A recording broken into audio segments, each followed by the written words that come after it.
103వ కీర్తన 13వ వచనం. తండ్రి తన కుమారుని ఎడల జాలి పడునట్లు యెహోవా తన యందు భయభక్తులు గలవారి ఎడల జాలిపడును. తల్లిదండ్రులు బిడ్డల మీద ప్రేమ చూపిస్తారు. కుటుంబంలో తల్లి పాత్ర మరి ఇంటిలో ఎంత ఉంటుందో అలాగే దానికి మించినటువంటి బాధ్యత, పాత్ర, రెస్పాన్సిబిలిటీస్ తండ్రికి చాలా ఉన్నాయి. హల్లెలూయా. తండ్రి ఏ ఇంటి యజమానుడు, గృహ యజమాని, ఆ ఇంటి పెద్ద ప్రార్థనాపరుడైతే ఆ కుటుంబం అంతా ప్రార్థన చేసేవారుగా తీర్చిదిద్దబడతారు. ఆ కుటుంబ యజమానుడు భయభక్తులు కలిగిన వాడైతే తన భార్య బిడ్డలందరూ కూడా చెప్పండి దేవుని యందు భయభక్తులు కలిగి ఉంటారు. దేవుని యందు భయభక్తులు కలిగి నడుచుకుంటారు, నేర్పిస్తారు అన్నీ ఒక్కటో, ఇదిగో నాయన, ఇదిగో నాయన.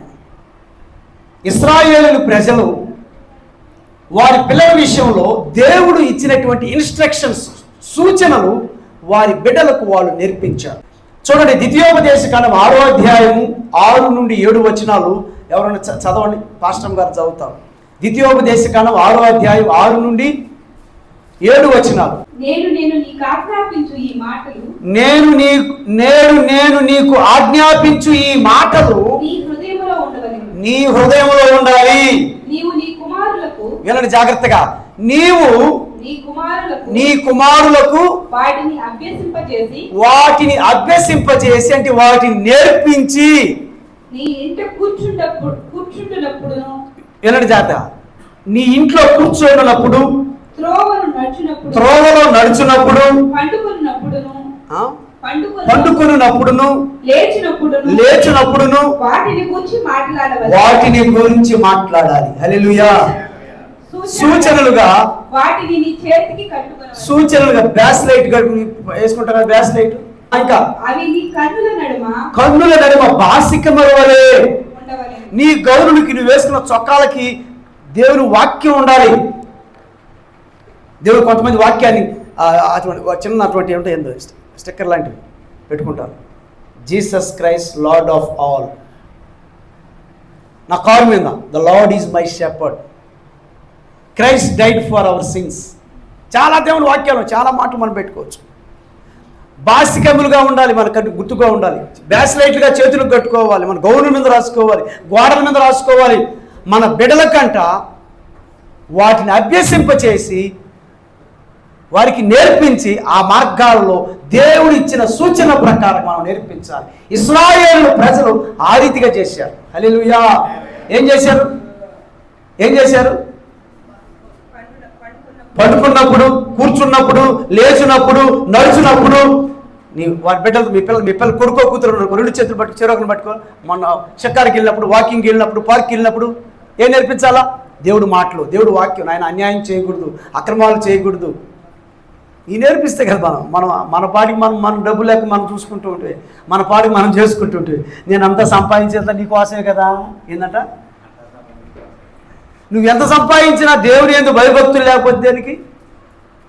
దేవుని యందు భయభక్తులు సంపాదన నేను వద్దని చెప్పట్లేదు, అక్రమ సంపాదన వద్దని అంటున్నాను. దేవుని యందు భయభక్తులు కలిగి నడుచుకునే వారి బిడ్డలకి దేవుడు ఎట్లా వర్ధిల్లింపజేస్తాడంట? నీరు కట్టు తోట వలె. చాలా బాగుంది. మరి మీ బిడ్డలు ఎంతమంది పిల్లలు? 2 కూతుర్లో, 2 కొడుకులో. అంటే నేను కూడా తండ్రినే కదా, నాకు 2 కొడుకులు. వాళ్ళని అబ్జర్వ్ చేస్తూ ఉంటారు.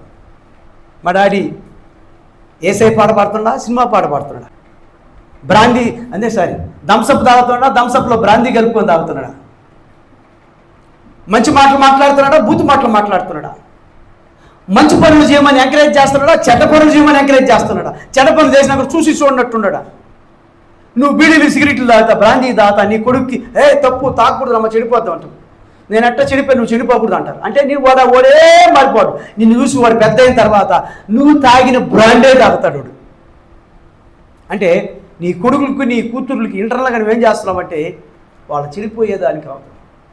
చెడిపోయేదానికి నువ్వు మాదిరిగా ఉన్నావు. మంచి జీవితం, భయభక్తులు కలిగిన జీవితంకి నువ్వు మాదిరిగా లేవు. ఇశ్రాయేలు ప్రజలైతే ఈ రీతిగా చెప్తున్నారు. ఏ రీతిగా? అయ్యా ఇశ్రాయేలు, నా మాట వినండి, నీ దేవుడైన యెహోవా నేడు మీకు ఆజ్ఞాపించినట్లు చేయండి. ఏం ఆజ్ఞాపిస్తున్నాడు? నేడు నేను నీకు ఆజ్ఞాపించినట్లుగా ఈ మాటలు నీ హృదయంలో పెట్టుకో. కుమారుల కంటే కుమార్తెలకైనా, కుమారులకైనా? కుమారులు అంటే కుమార్తెలు కూడా. పాస్టర్ గారు చెప్పారు కుమారులు అని చెప్పారు. కుమార్తెలు వదిలిపోకండి. నీవు నీ కుమారులను కుమార్తెలకు, నీ కుమారులకు నీ కుమార్తెలకు వాటిని అభ్యసింపచేయాలి, నేర్పించాలి. హల్లెలూయా. నువ్వు ఇంట్లో కూర్చుంటావే, అప్పుడు మాట్లాడాలి వాక్యం గురించి. పాస్టర్ గారు అక్కడికి వెళ్ళాం కదా, ఆయన ఏ వాక్యం చెప్పాడు ఈరోజు ఫాదర్స్ డే గురించి, తండ్రిని గురించి వాక్యం చెప్పాడు. ఏంటి తండ్రి అంట ఎలా ఉండాలి, కుటుంబ యజమాని ఎలా మంచిగా ఉంటాడు, ఆ కుటుంబం అంతా బాగుంటుంది. కుటుంబ యజమాని తాగుపోతాడు అనుకో, ఆ కుటుంబం అంతా ఏడవాలి ఎప్పుడు.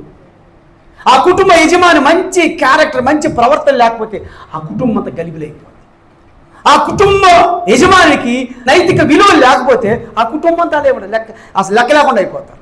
కనుక కుటుంబ యజమాని ఎలా ఉంటాడో దానిని బట్టే కుటుంబం అంతా ఉంటుంది. హల్లెలూయా. కనుక తండ్రి తన బిడ్డలకు ఏమి నేర్పించాలంటే దేవుడు వాక్యాన్ని. దేవుడు ఇశ్రాయేలు ప్రజలకు ఇచ్చినటువంటి సూచనలు, ఇన్స్ట్రక్షన్స్ ఆనాడు వారికే కాదు మనకు కూడా. చాలామంది క్రైస్తవులు దేవుని వాక్యాన్ని కారుకు రాసుకుంటారు, బైక్ రాసుకుంటారు, ఇంట్లో గోడలకు పెట్టుకుంటారు. గోడల మీద ఉండే వాక్యాల కన్నా గుండెల్లో ఎక్కువ ఉండాలి నీకు వాక్యం. వాళ్ళ ఇంట్లోకి వెళ్తే సోఫా సెట్టు, డైనింగ్ సెట్టు, అన్ని సెట్లు బాగుండేది. వాక్యాలు గోడకి 4, ఒక్క గోడకి అన్నీ బాగా ఉండేది.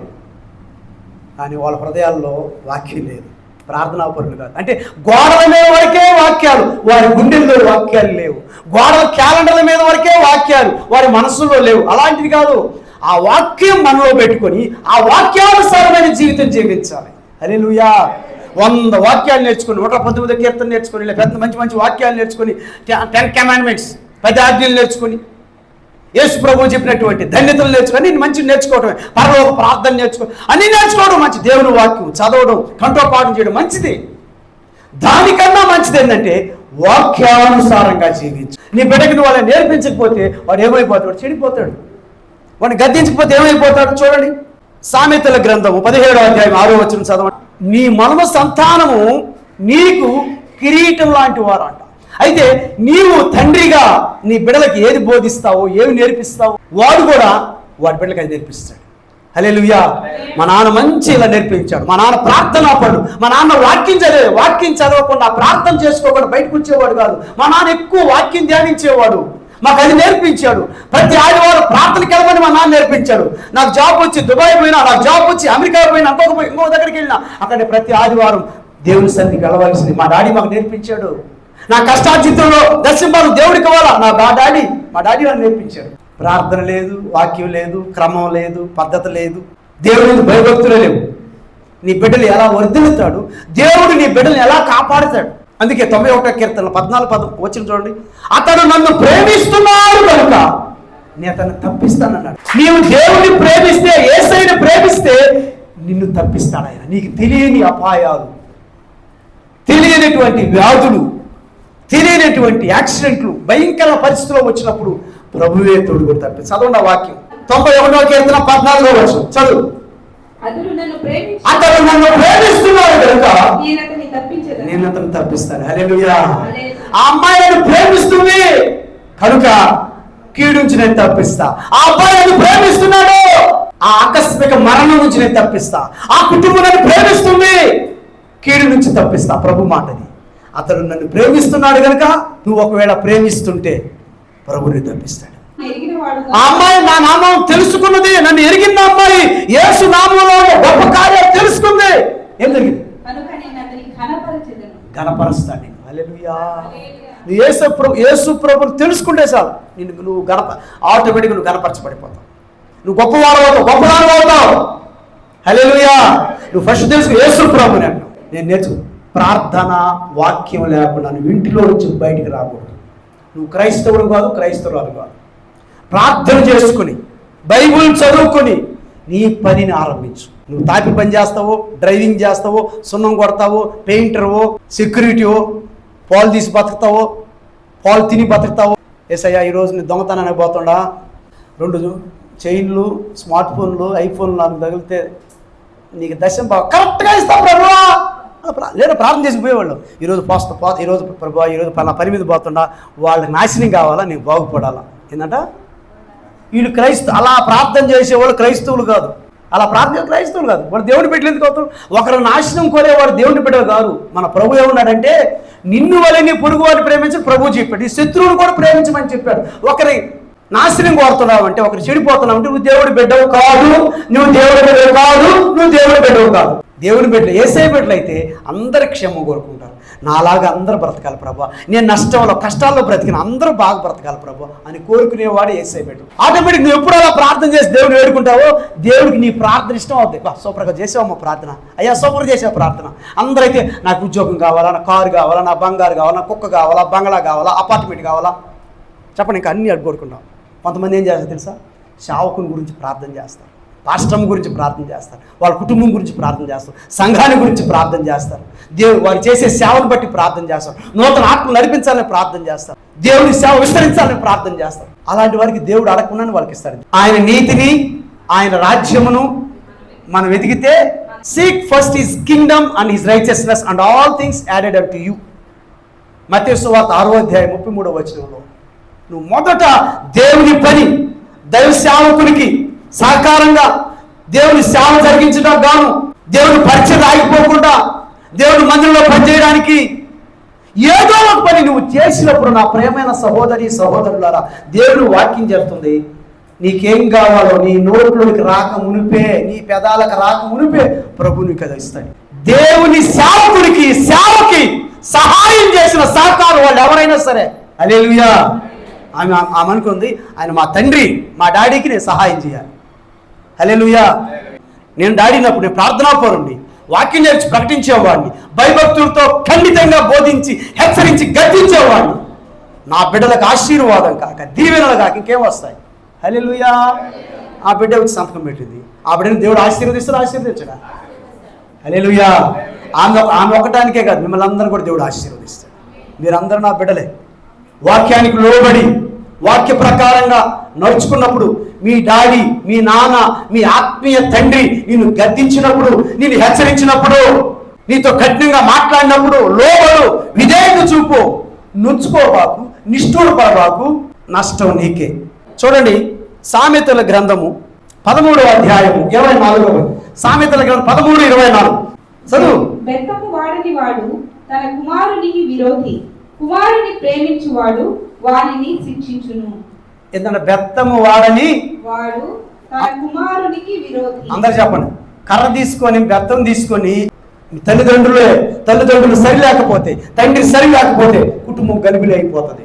బిడ్డలు చెడిపోతారు. నాకేం తెలియదు, నేను అంతా బాగానే ఉన్నట్టు, నువ్వే నాకేం తెలియదు అని కూర్చుంటే కాదు. నీ బిడ్డ చెడిపోయాడంటే, వాడి జీవితం నాశనం అయిపోయిందంటే కారణం నువ్వే. ఎందుకంటే నువ్వు బెత్తం వాడని తల్లివి, బెత్తం వాడని తండ్రివి. చదువు, వాక్యం చదువు. ఏ తండ్రి అయితే బెత్తము వాడని వాడు తన కుమార్తెకి తన కుమారునికి విరోధి అవుతాడు. ముద్దు వచ్చినప్పుడు ముద్దు పెట్టుకో, కోపం వచ్చినప్పుడు 2 దెబ్బలేవి. రెండోసారి ఇలాంటి కటింగ్ వేసుకున్నావు అనుకో, చెత్త రాగిపోద్ది నీకు. ప్రభు బిడ్డలు నువ్వు అనుకుంటారా? ఈ కాపు చూస్తే ఆ ప్యాంట్లు కుక్కలు కొరికి లాగేసి చూడు, లాగేసి తోటలంతా పడుతున్నాయి. ఎవరికి చూపుకోండి, నీ భార్యకి చూపించుకునే తోటలో ఊరు మొత్తం చూపిస్తే సిగ్గులేరా నీక? అన్ని కోసేసాడు, ప్యాంట్ అంతా కోసుకోడు. ఏంటంటే ఫ్యాషన్ సార్ అట్టే ఒకసారి ప్యాంట్ కొత్త ప్యాంట్ తెచ్చుకొని కూర్చోండి అంట. ప్యాంట్ అంతా చినిగిపోయిందంట. వాళ్ళ అవ్వకు తెలియదంట. ఒరే నా బిడ్డ చినిగిపోయింది, ముస్లిం నా బిడ్డ చినిగిపోయిన ప్యాంట్ వేసుకోడు పేదోడు అని చెప్పి సూది దారం చేసుకొచ్చి కూర్చొని కొడతా ఉంది. నోరు దొరికి టీవీ చూస్తున్నట్ట, మొత్తం కుట్టేసింది. ఓ ముస్లిందానా, ఇన్ని 2,000 పెట్టి తెచ్చే ప్యాంటు నాశనం చేసావు. ఏం చేసింది ముస్లిం అవ్వ? శుభ్రంగా కుట్టింది. ఒరే ఒళ్ళు అవ్వపడే, నీ తొడలు అవ్వపడే, నీ వెనక అవ్వపడే ప్యాంట్లు వద్దురా. నీకు తెలియదు ముస్లిం నా స్టైలు, ఫ్యాషను ఏంది? వెనకంతా అవ్వపడితే ఫ్యాషన్ అంట, తొడలంతా అవ్వపడేది ఫ్యాషన్ అంట.